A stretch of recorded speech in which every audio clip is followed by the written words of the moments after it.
America has effectively, the taxpayers of America, I particularly think of the blue-collar workers, have funded European welfare states whilst we have reneged on our defence obligations. It's only so long that a collaboration, a defensive alliance, which is what NATO is, which had a formal 2% requirement in 2014, it's only so long you can effectively be delinquent without what the major partner, the funder, losing its patience, getting angry. Look, as we've been discussing on the show today, an awful lot. Keir Starmer is in the United States. Keir Starmer is the meat in a Macron-Zelensky sandwich as European leaders descend on Washington to make the case for why Donald Trump shouldn't abandon Ukraine or Europe as a whole. Here is Trump saying he both loves and hates Europe ahead of plans to impose 25% tariffs on the EU. I love the countries of Europe. I guess I'm from there at some point a long time ago, right?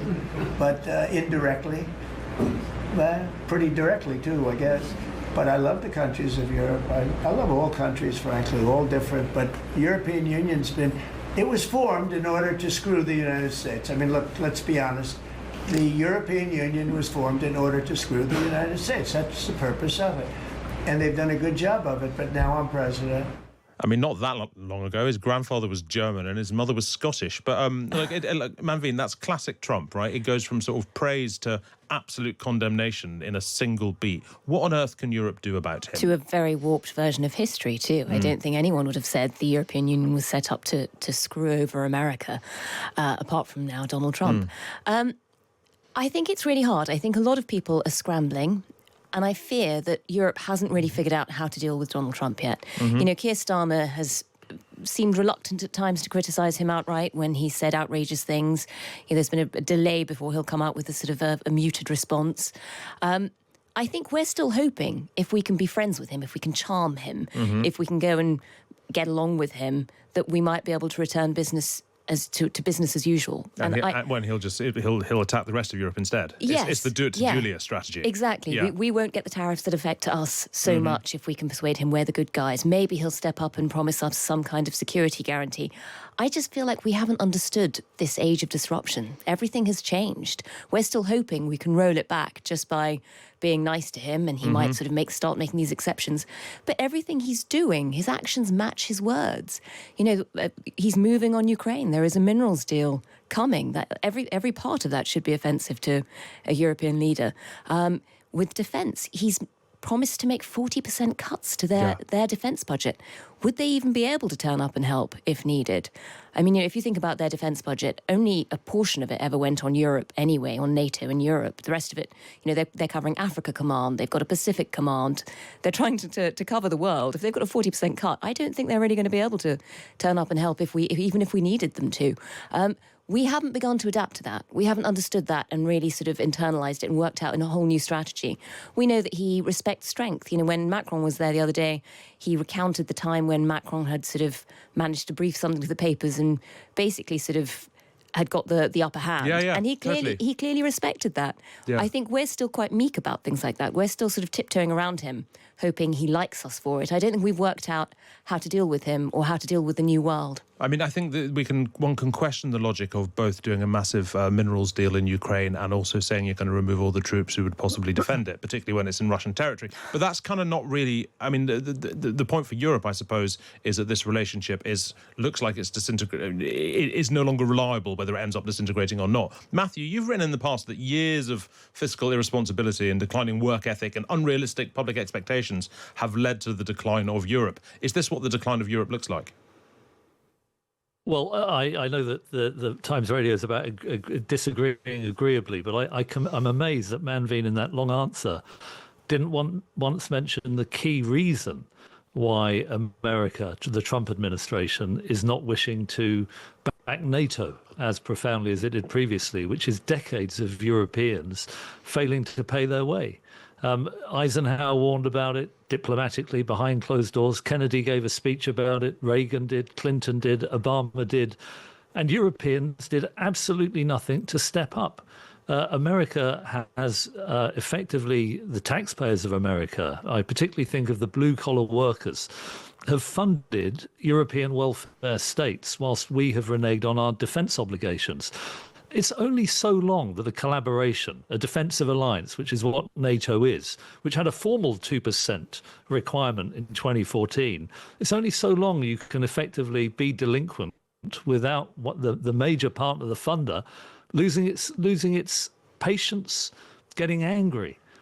The megaphone that Trump is using is still not waking up Europe. The idea that Trump is to blame for European free riding is completely a moral inversion of the truth. I'm no fan of Trump. I don't like what he said about Zelensky in Ukraine. But the Ukrainians are paying in blood for the fact that Europeans still didn't step up after the invasion of Crimea.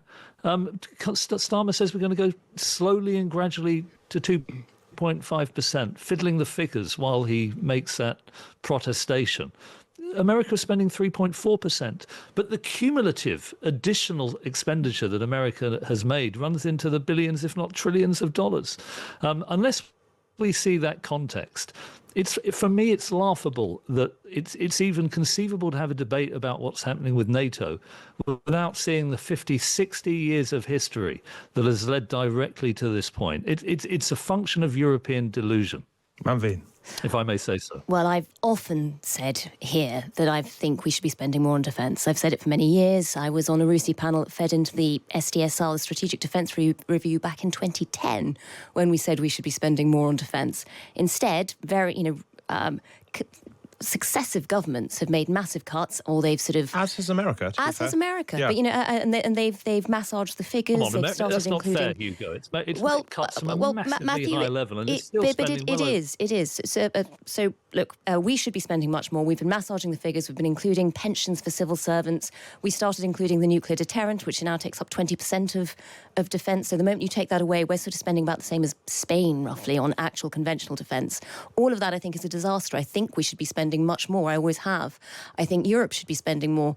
To be fair, though, I mean, Germany was kind of told not to. Yeah, that was kind of the deal. That's how you get to the position of NATO. And I think that the danger is that in understanding that context, you end up normalizing a lot of what Trump says. And Trump, as we know, has a very odd relationship with history. So when he says he spent America spent $300 billion on Ukraine, we know that's not true. Similarly, when he talks about NATO, if you actually look at the percentage of their defence budget which goes on NATO versus the Pacific versus Africa, it's actually probably just under 2%. They're not making 2%, to be honest, and they're about to sort of cut that back massively. And I've said this before, but the only country within NATO who's ever actually triggered Article 5 and used it, we've had patches. For example, when the Falklands was invaded, that was our sovereign territory being invaded. We didn't trigger Article 5 and demand that America turned up. But we have been fighting their wars for 20 years now in Afghanistan, in Iraq. And that's partly why our defence budgets and our defence capabilities are so depleted. So without that context, I think we're kind of giving him a free ride on his spiel. And I sort of think you've got to take all of that into account. Matthew, can I just put that to you? I don't intend to get... Sorry, I just want to put you directly the question of, there is one prism through which you can look at America's military spending in Europe for the last 50 years as America doing Europe an enormous favour. There's another in which you can look at it as America's military domination of Europe, which has worked enormously to America's benefit, keeping it as the superpower facing down Russia, keeping the entirety of Europe within its sphere of influence. It's massively scaled up their influence around the world. This stuff has not fundamentally always worked to America's disadvantage. Far from it, surely. Well, of course, it's a bit of both, Hugo.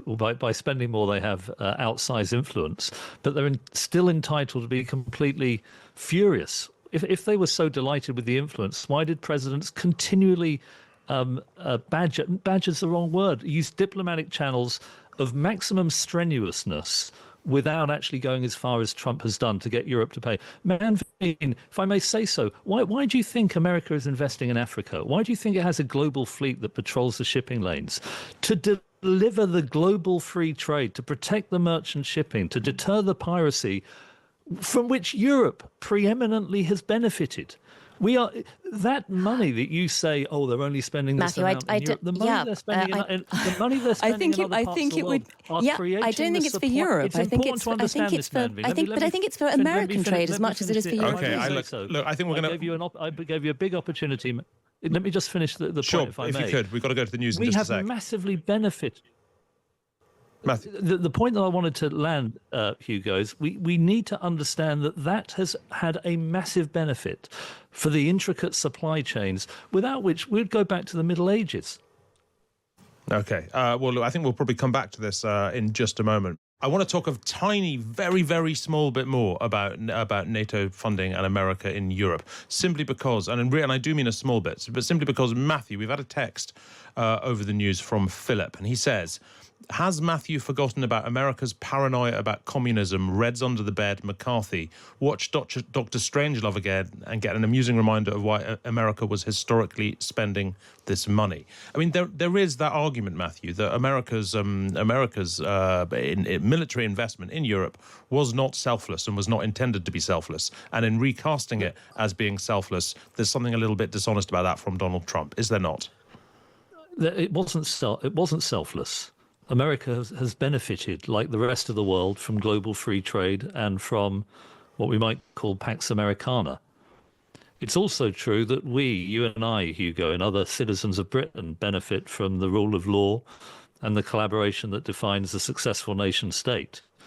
But it's still true that people who cheat on welfare or who renege on their taxes are a threat to that collaboration. That is what Europe did for many years. There's also a phenomenon in psychology called motivated reasoning. Those people who free ride, who cheat on welfare or evade taxes, they try and come up with pretexts for doing so. You'll find lots of people who will email in saying, no, we were justified in not paying.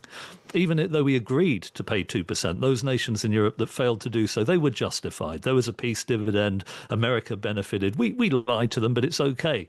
This is what I'm just saying is what we are now reaping are the consequences of that motivated reasoning and that delusion. Okay. And Sure. it is a source of enormous astonishment to me, genuine astonishment, that even now it's possible to have a debate of this kind without people waking up to the context in which we find ourselves. And I think it is symptomatic of a European civilization that has enjoyed relative peace for a number of decades and has completely lost the plot.